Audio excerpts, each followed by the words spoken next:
Hello and welcome to Gingerman. You know, when I woke up this morning I said today's the day, I'm going back to Cowdenbeath. I've not been here since the first 100 episodes, so it's been a good few years now. I'm excited to walk around. This morning I got the train here nice and early. I'll tell you more about that later on in the episode, but for now let's just get fired in about it. Cowdenbeath, show me what you got. Peace.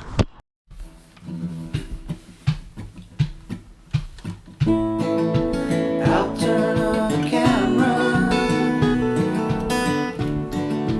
test my microphone, I'm firing up the podcast, sound waves coming to your home.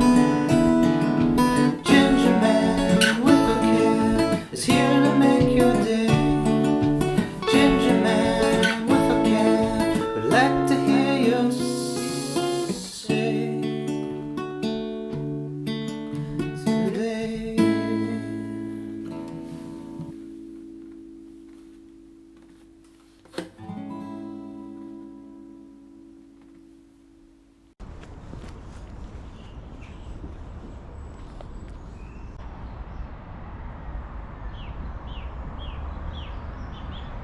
So, if you're going to do anything in Cowdenbeath, this is the place to start it. The War Memorial, because it looks right down the high street, dead eye, right down it. You can see the surrounding farmyards, the fields.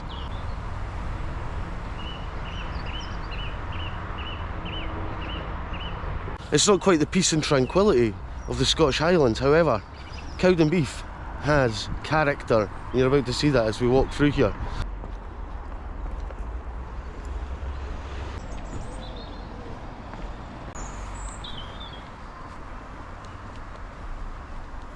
So, my video uploads have been quite erratic recently.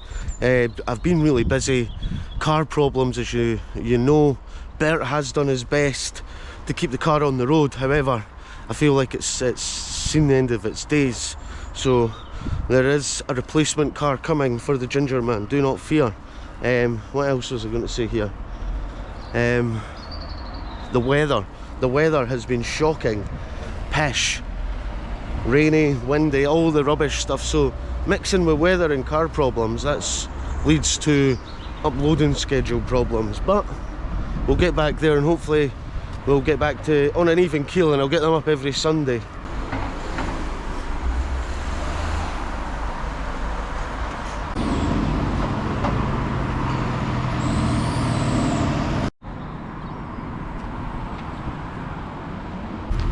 There we go. Cowdenbeath High Street, the notorious. This is different. This was a bingo hall. It's now Shorty's Social Club. I like that. A social club is good.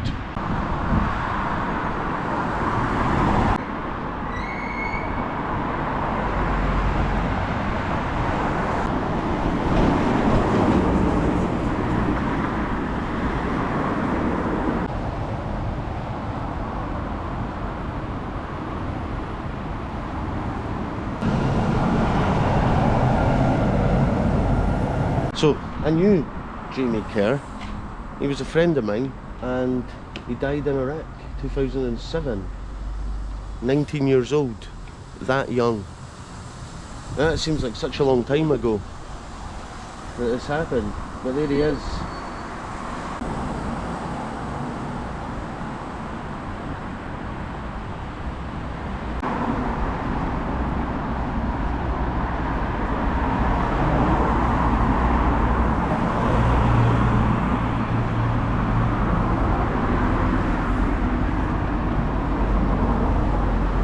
We Jimmy's.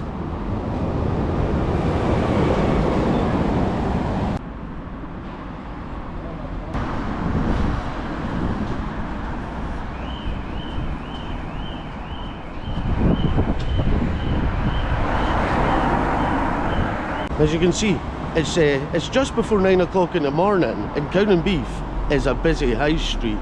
You know, there are empty shop fronts, however, most of them are occupied. It's a busy, active high street. It's what I like about Cowdenbeath, and there's so much artwork everywhere. There's Thomas the Tank Engine.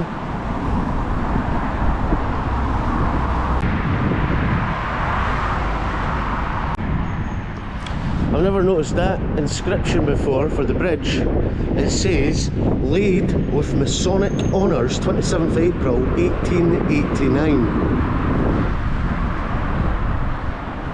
Cowdenbeath is very much the essential working class town in the middle of Fife here. You just see it, you feel it walking around. The weight of industrialisation still lays heavy on a lot of the buildings and a lot of the areas that could seem a bit run down, but there's places like this, wee captures of just absolute brilliance and beauty where artwork dominates. Look at this, wee Lego guy, kid playing with Lego. You've got this bit of amazing artwork.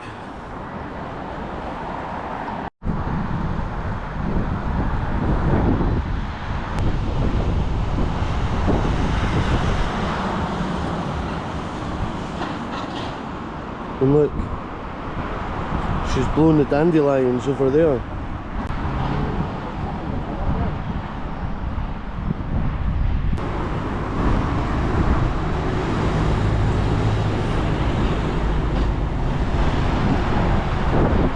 There's no shortage of places for snacks this morning. Now, I'm not quite hungry yet. I'm just praying it doesn't rain.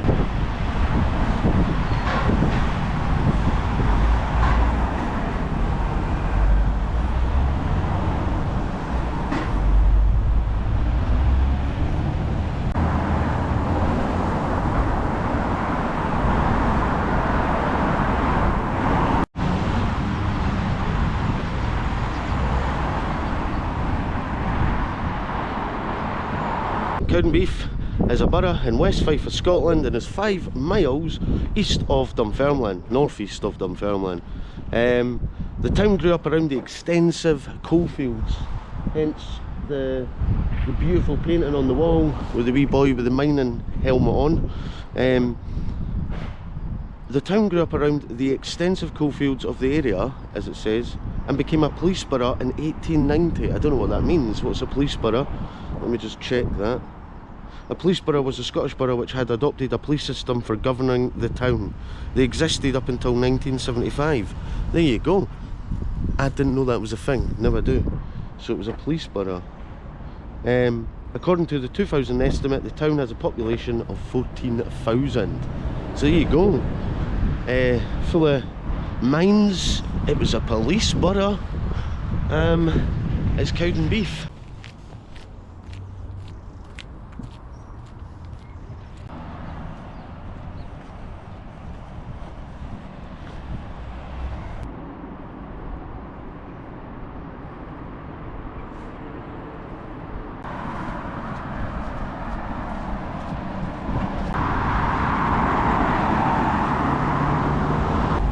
This building is the old Miners' Welfare Institute.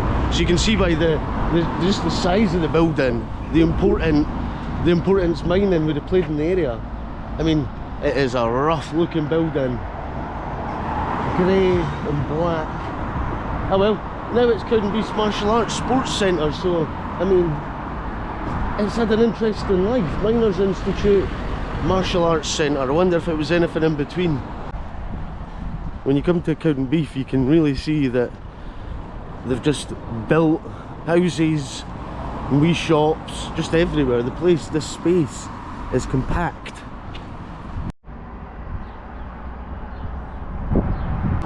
I'm not feeling positive about the weather situation. It looks like it might rain.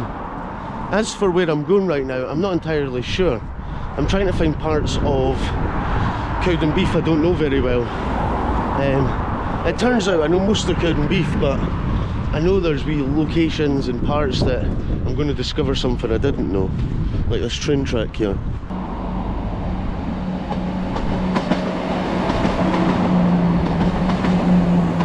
So Cowdenbeath isn't connected to a big body of water, so it really does rely on the train links.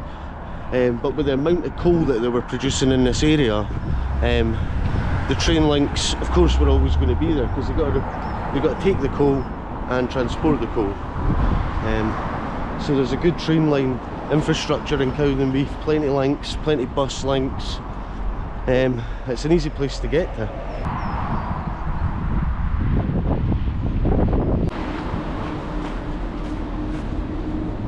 I'm just looking at a bit of the history of the area, and the earliest indication of human activity in the immediate vicinity was provided by the discovery of a late bronze vessels containing incinerated human remains.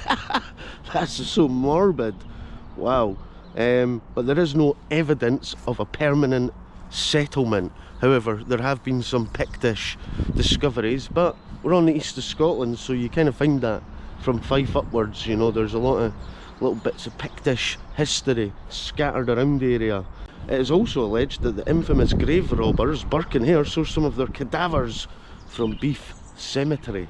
So there's history here beyond the mining, way beyond the mining, and it's a nice central location in Fife, Cowdenbeath, if you're heading north.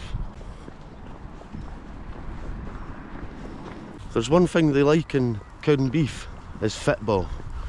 Cowdenbeath, I mean, they're not the most successful of football teams, but they're a football team nonetheless. And then all the way down to grassroots levels, there's football teams to be found in Cowdenbeath. I know, I've played a lot of them.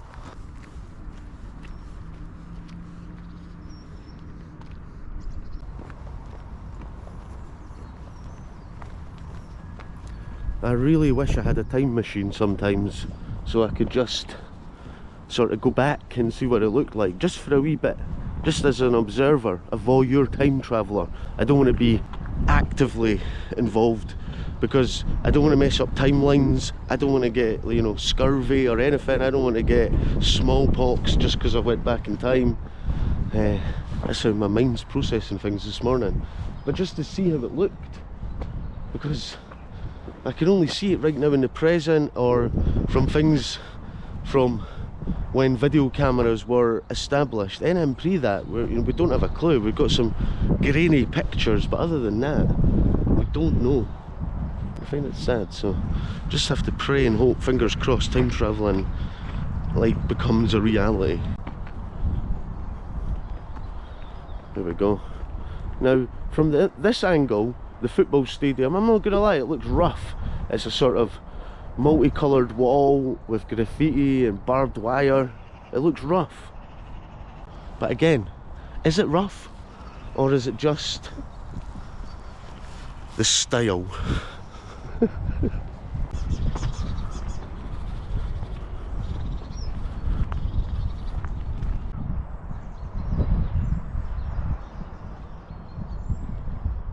I can't see into the stadium now. I have to go around the other side. That's okay. I'll read you some more history. So by 1790, the records show that the parish of Beef had around 100 families whose livelihood came mainly from the soil. And the fact that Beef Church served a very large area led to the creation of many kirk roads that form rights of way even today. And Cowdenbeath first came into prominence, as we know it today, around 1820 as a stop on the northbound coaching route to Perth. Indeed, Queen Victoria's entourage stopped at the Cowdenbeath coaching inn to change horses on her first trip to Scotland in 1842 en route to Balmoral. There you go. So, royal passages. There's a lot happened in this area. Farming, mining. It's been kind of like a stop-off point. It's a route throughwards. It's had a little bit of everything, Cowdenbeath.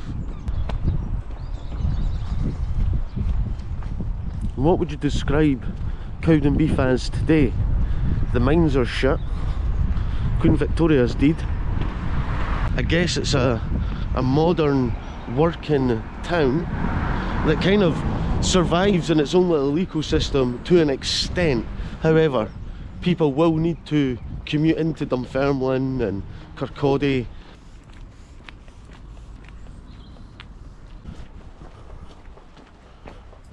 See, I've never been down this path before in Cowdenbeath, so I've unlocked more of the Cowdenbeath mystery map.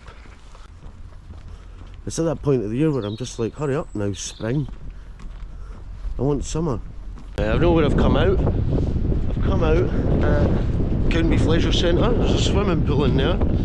So they've got lots of amenities here. You know, you can go and watch the stock car racing, the football, you can go to the leisure centre, you can go swimming, take a trip down the high street, do some shopping, take your dog for a walk in some of the parks.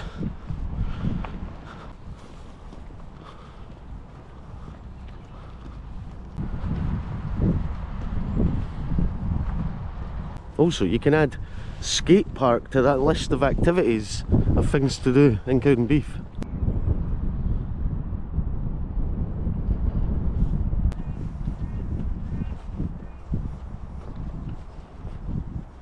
You know, growing up, playing football was such an important part of my life, and I can't stress the importance of these spaces for kids, for adults, for everyone to be able to do, or to be able to, you know, play whatever it is they need to do. These spaces are so important. And again, some areas you go to, some cities, there's stressed resources. So in somewhere like Cowdenbeath, there's plentiful green space, there's plentiful area for activity, and I think that's the key thing we need to do moving forward in society, is look at the positives we already have instead of always focusing on the negatives and complaining about everything. We should problem solve more, you know, fix the problems rather than create the problems. There you go. Saturday nights from 6 PM, March through October. You don't need to go and get pished on a Saturday night. Well, you can still get pished and come to the stock car racing, but you know what I mean. And then during the day on Saturday, you've got Cowdenbeath, the Blue Brazil. I'm not gonna lie, I go to some places and all they've got is a bowling green. Everywhere's got a bowling green, but at some places that's all they've got.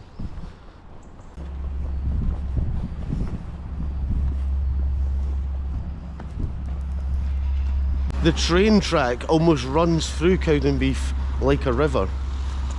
It really is, right through the centre of it. It's such an important part of keeping Cowdenbeath alive. Like me coming here today, it was so easy to get here.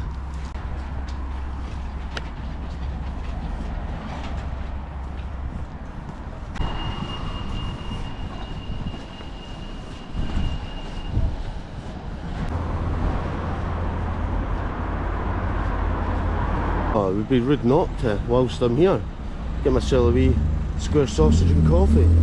There we go. Can't come to Cowdenbeath without getting yourself a Baines breakfast. And just as that bridge down there was made by the Masonics, look at this Masonic hall. This is as proud as it gets. There you go.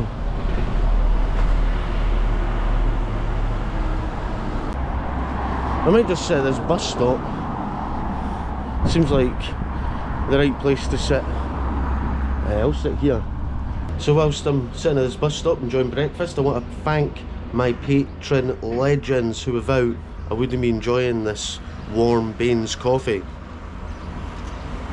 Cheers. Also, Neil Robertson, who sent me some money via PayPal for my journeys and my travels. Thank you. I wouldn't be eating this square sausage Baines roll if it wasn't for you. You're also a legend. If you want to get involved and see me on my way, the links are below for PayPal, buy me a coffee, or become a patron legend. Your name will come up the screen like these guys. Get involved, it's all fun. Anyway, I'm going to enjoy this and then I'll get on with the episode. Peace.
Right, now I'm bursting for a wee.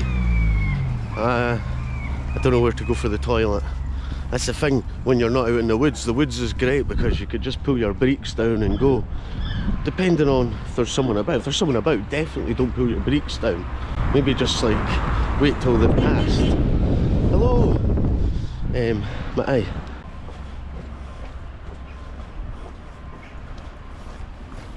This is the new street for me.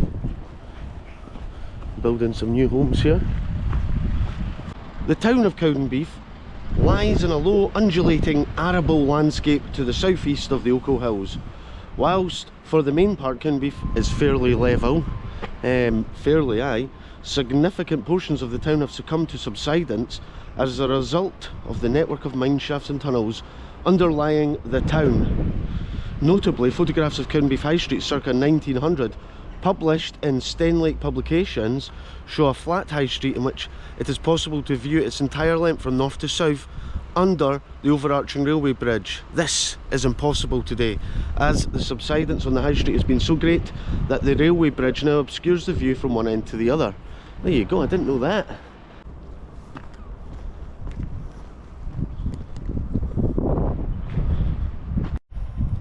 Just look at the dip in this road here.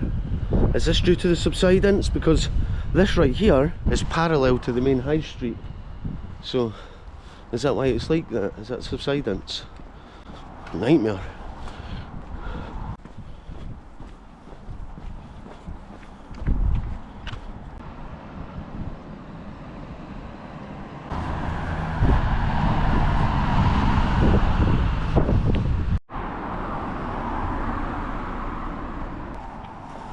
Cock on tree.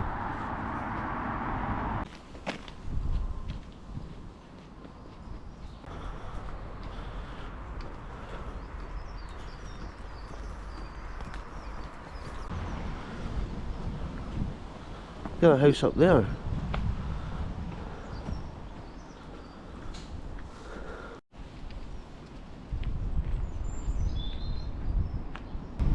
Oh, a big open green space. I think the first time I came here was the first time I filmed Cowdenbeath, and it was the first time I'd come to the War Memorial, which lies at the top of the park. Aye, I didn't know this bit existed, and I was like, oh wow, amazing, big beautiful green space.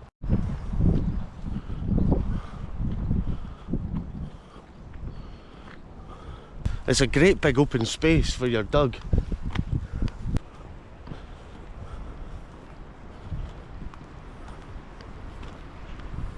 The weather is turning fast. There's a wind coming, it feels like it's going to rain. I'm glad I came out early this morning. I'll keep this episode running until I'm at the train station. Just a side note, I got here for free, there was no ticket man, so it didn't cost me a dime to get here, thanks. Thanks ScotRail.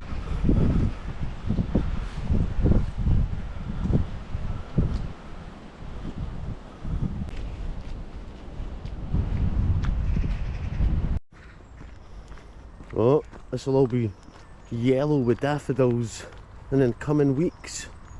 I'm just here too early to see it. Oh look, these will be nice in the evening, these lights. Very fancy as you exit the park. I was wondering about notable people, and here's an interesting one. Cowdenbeath has a Nobel Prize winner, Sir James Black, whose work is behind the drugs cimetidine and propranolol. In an excerpt from his autobiography, Sir James is quoted as saying, "The imprinting mathematical influence was Dr. Waterston at Beath High School, a brilliant and robustious teacher who more or less manhandled me into sitting the competitive entrance examination for St Andrews University." So there you go, a Nobel Prize winner from Cowdenbeath, who went to Beath High. Incredible. Came up with some some pharmaceuticals. I'm laughing because I forgot. I was like, what did he come up with? I couldn't even pronounce what he came up with.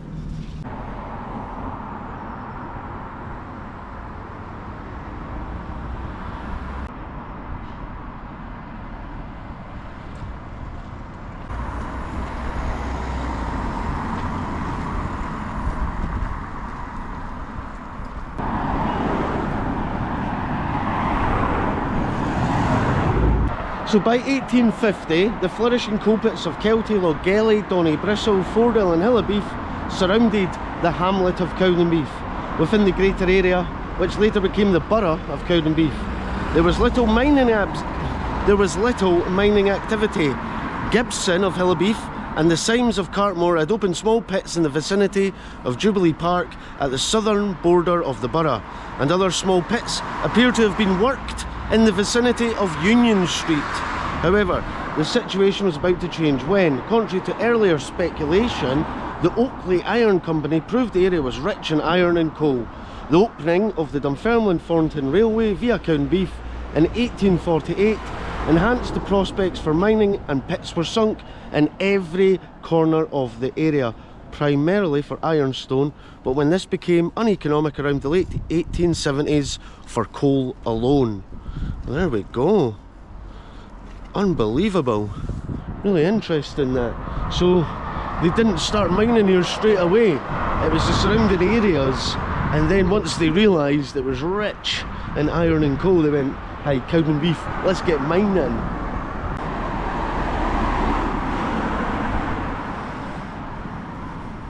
I imagine this entire retail park that's here now, well, B&M and Lidl, would have been some sort of mining activity. So there's the railway at the back, the train line at the back, and again we're right at the top end of the high street. I'd love to see pictures of Cowdenbeath. I mean, aerial pictures are the best. Before, I guess, today, before the present, before how it looks as it does now. I don't know what I'm trying to say. What I'm trying to say is, I want to time travel. I love how they call it a retail park, and it's quite literally two shops. Right, I'm going to head along to the train station and start concluding things. It's going to rain soon.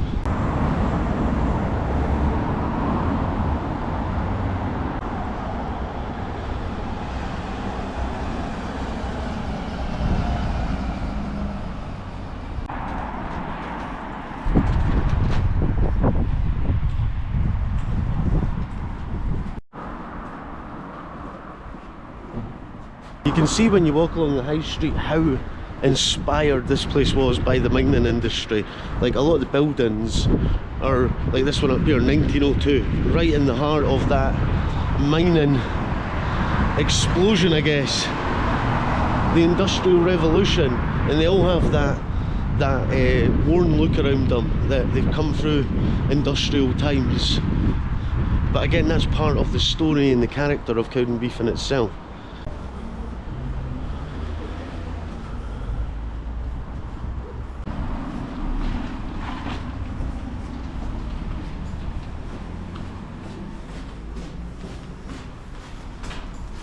I've got to make sure I get to the right side.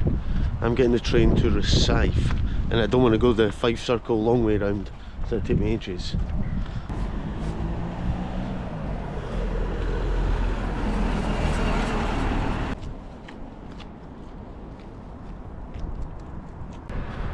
Deals on wheels, mate. Deals on wheels. It's a fish and tackle shop. Of course it is. Alas, I have made it back to the train station. There we go. I've only got 7 minutes to wait for the train, and that takes me right back to Fife, where I stay. So there you go, and it literally is less than 10 minutes on the train, I think. So an easy day out. Morning, walk around Cowdenbeath, have a bains, learn some history, bish, bash, bosh.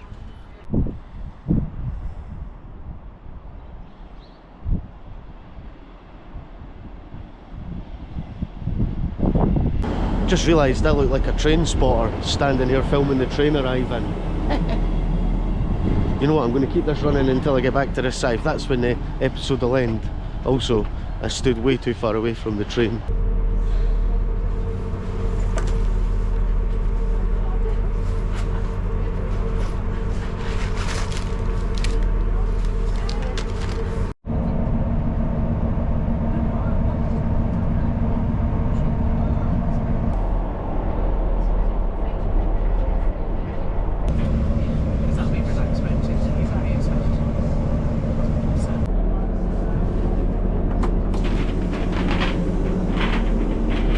Just like that, I'm back in Fife. So, I guess it's time to end the episode. That's a good place to conclude. I'm no longer in Cowdenbeath, but I've had a good morning. I got beans, I had a good walk around. I learned more about Cowdenbeath today than I had in my previous 2 visits. I felt like I got a chance to get a little bit deeper, and aye, it really is a place full of character.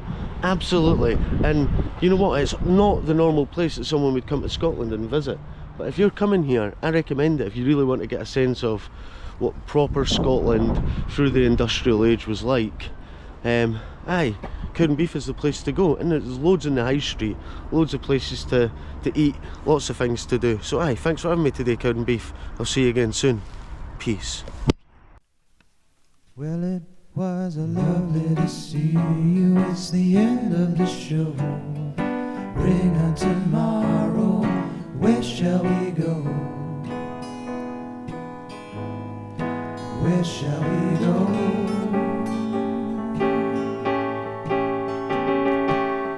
Say goodnight to the Gingerman. One last ice cream for the bearded man. Pistachio